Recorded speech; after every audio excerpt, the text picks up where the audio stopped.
નમસ્કાર મિત્રો. ઘણા સમયથી એક સોશિયલ મીડિયા પર એક ન્યૂઝ ક્લિપ કટિંગ છે એ ફરે છે કે ગુજરાત સરકાર દ્વારા અથવા તો યુજીસી દ્વારા જે 8 યુનિવર્સિટીને ડિફોલ્ટર જાહેર કરી છે. ઘણા વિદ્યાર્થીઓ મૂંઝાય છે કે અમારી ડિગ્રી અમે ત્યાંથી જ કરેલી છે તો માન્ય રહેશે કે નહીં રહે. તો એની વિશે હું તમને થોડીક પારદર્શક વાત કરી દઉં. આ છે ન્યૂઝ કટિંગ છે ને એમાં ઘણા નામ આપેલા છે અને અહીંયા ગેરનીતિવાળું લખેલું છે, બરાબર. તો ડિફોલ્ટર યુનિ કોને કહેવાય? ડિફોલ્ટર યુનિ એ કહેવાય કે જે આ યુજીસી છે, યુનિવર્સિટી ગ્રાન્ટ કમિશન, એમાંથી કોઈ પણ માહિતી મગાવવામાં આવે તો એ માહિતી જો યુનિવર્સિટી દ્વારા મોકલવામાં ન આવે અથવા તો સાર્વજનિક ન કરવામાં આવે ત્યારે છે યુજીસી છે એને ડિફોલ્ટર ઘોષિત કરે છે. એટલે યુનિવર્સિટીની માન્યતા પૂરી નથી થઈ જતી અથવા તો એને માન્યતા રદ નથી કરતા, પરંતુ એને ડિફોલ્ટર જાહેર કરે છે. અથવા એટલે કે એવું કહેવા માગે છે કે આ યુનિવર્સિટી છે અમારા કહ્યામાં નથી અથવા તો અમે જે માહિતી માગીએ છીએ એ અમને પ્રામાણિકતાથી પ્રોવાઈડ નથી કરતા. તો આને ડિગ્રી સાથે કોઈ લેવા દેવા નથી. ડિગ્રી તમારી માન્ય જ રહેશે. ડિગ્રી ઉપર ડાયરેક્ટ પ્રત્યક્ષ રીતે કોઈ છે અસર નથી થતી. તમારી ડિગ્રી છે એ માન્ય જ ગણાશે. પણ હવે મારા થોડાક મુદ્દા હું અહીંયા એડ કરું છું. માન્ય ડિગ્રી કઈ કહેવાય? જે માન્ય નિયમોને આધીન હોય. જેમ કે અત્યારે ઘણા લોકો અત્યારે એવું કહે છે કે MSc પ્લસ જ્ઞાન સહાયક કર્યું છે એ બધું વ્યવસ્થિત છે અને એ સાચું છે.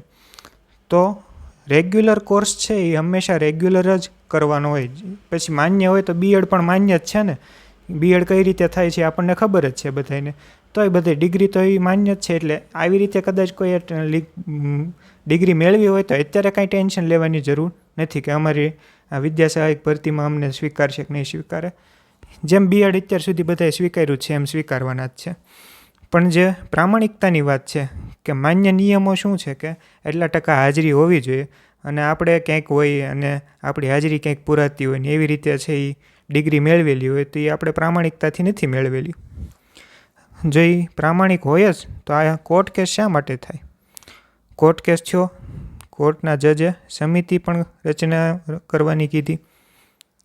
કેટલા બધા ડોક્યુમેન્ટ મગાવ્યા હતા એ તમે લિસ્ટ તમારી પાસે હશે જ તે કે શાળા તરફથી કેટલા 15-16 ડોક્યુમેન્ટ હતા અને યુનિવર્સિટી સામે એટલા હતા.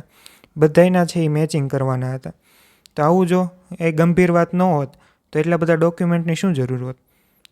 રેગ્યુલર કોર્સ છે એ હંમેશા રેગ્યુલર જ કરવાનો હોય.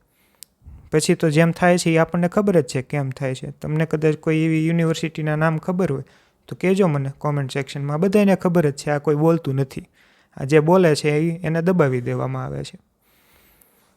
વર્તમાનમાં ડિગ્રી માન્ય જ છે. એટલે જેણે પણ જ્ઞાન સહાયક સાથે MSc કરેલું છે અને હજી કાંઈ બધા ઊંચા નીચા નથી થતા તમતારે એને ટેન્શન લેવાની જરૂર નથી. પરંતુ ભવિષ્યમાં છે સત્ય એ સત્ય જ રહેશે, ખોટું એ ખોટું જ રહેશે. જેમ બધા વિદ્યાર્થી બીએડ કરે છે એમ બધા MSc કરેલું છે, બધાને ખબર છે.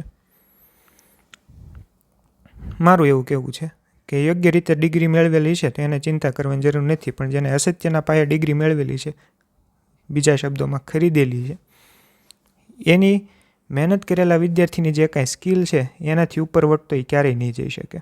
કેમ કે એક વિદ્યાર્થીએ પોતાની મહેનત જોકીને એ ડિગ્રી મેળવેલી છે ને એક એના પૈસા ફગવીને છે એ ડિગ્રી મેળવેલી છે.